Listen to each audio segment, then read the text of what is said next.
everybody. Today I'm making these envelope pillow covers. I got this really cute fabric for 4th of July coming up, so I'm going to be using that.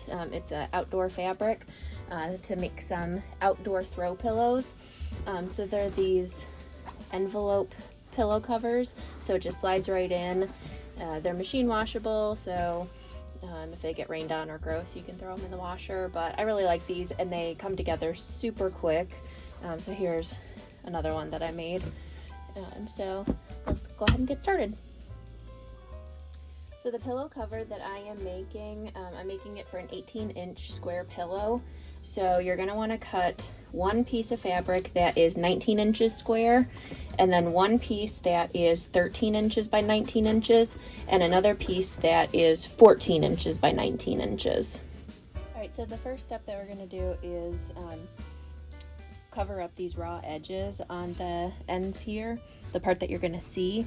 So we're going to go and flip it to the wrong side of the fabric, and on the long edge of one of the shorter pieces, on the 13-inch and the 14-inch pieces, on the long 18-inch side of that, we're going to go ahead and fold it down about 1/2 of an inch all the way across and just press it down with your iron.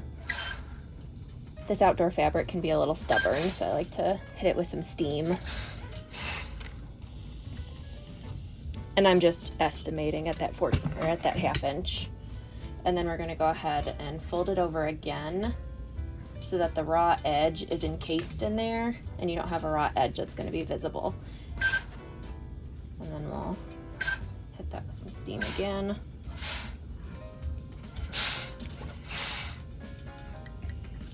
Depending on the fabric that you're using, sometimes it stays put. This is kind of stubborn and is not, so I'm going to go ahead and pin it.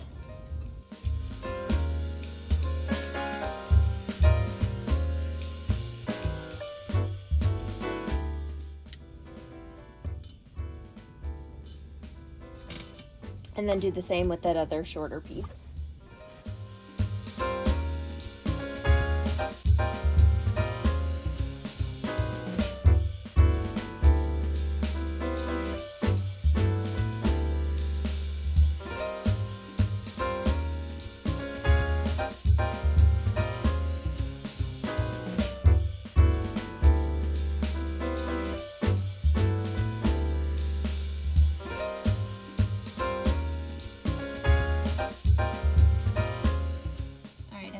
Take both of those pieces over to the sewing machine, and then right along the edge here you're going to go ahead and stitch maybe like 1/8 of an inch or scant 1/8 of an inch seam allowance along the edge over here to stitch that in place.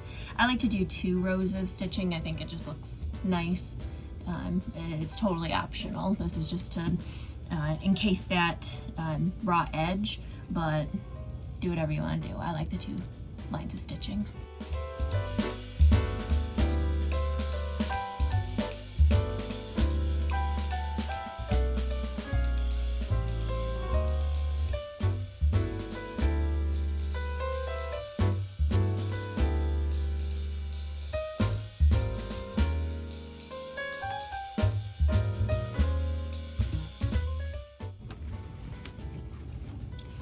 And that gives you 2, kind of hard to see, but you get 2 nice rows of stitching there. And then you'll just do that to both pieces.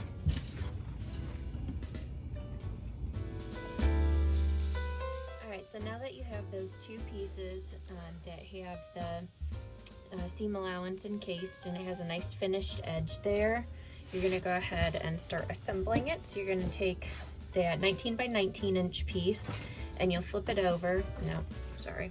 Wrong. Flip it so that the right side is up.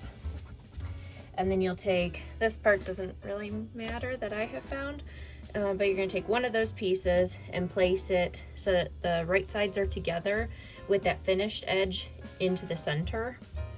And you're going to line up those edges so that all of the corners meet. And then you're going to take your other piece with the right side facing down again, with the finished edge again into the middle, and you're going to meet up those corners down here, and then you're going to go ahead and just pin it all in place.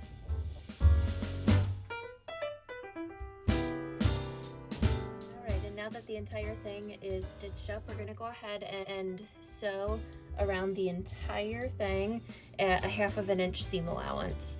And I like to go ahead and, like, on these little pieces here and like on the other one, you can kind of feel where it is. I like to back stitch there just because that is going to get some pull and some tension on it. So I just like to reinforce that so that the stitches don't come apart when people are using it down the road. If it looks like I'm using smaller than a 1/2 inch seam allowance here, you would be correct. I screwed up and accidentally cut my pieces to 18 inches instead of 19 inches, so I had to do a pretty small seam allowance for it to still fit on the 18-inch pillow cover or pillow form, but it worked out.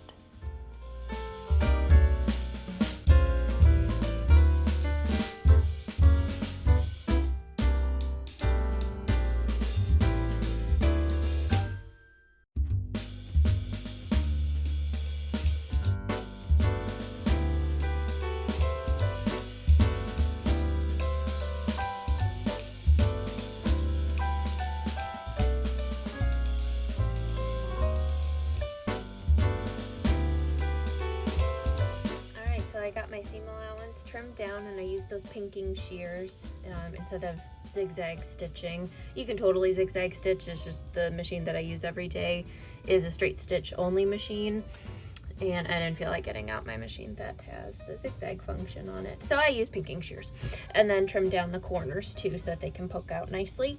So then we just go ahead and flip it right side out.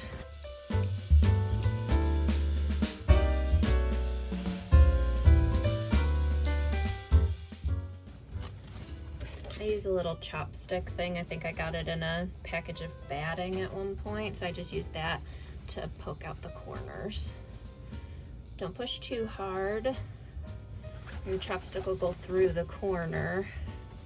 I've had that happen before. But just poke it out gently so that you get a nice good point there. You do that to all 4 corners.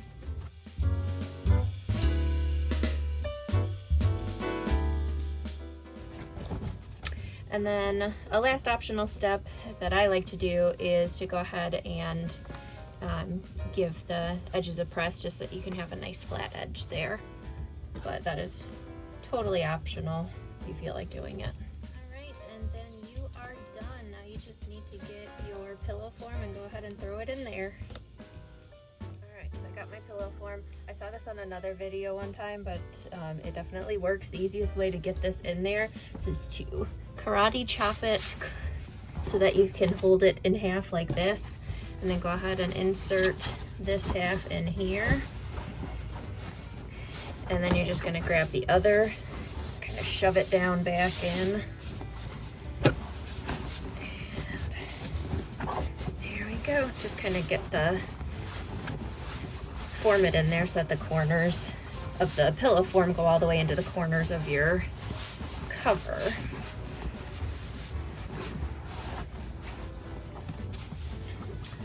Flatten everything out.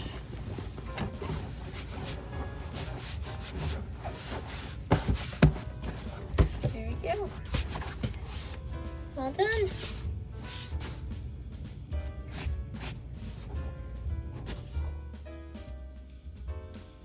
Alright everybody, thanks so much for watching. If you like this video, go ahead and like and subscribe and leave me a comment of other things that you'd like to see me make. Thanks, bye!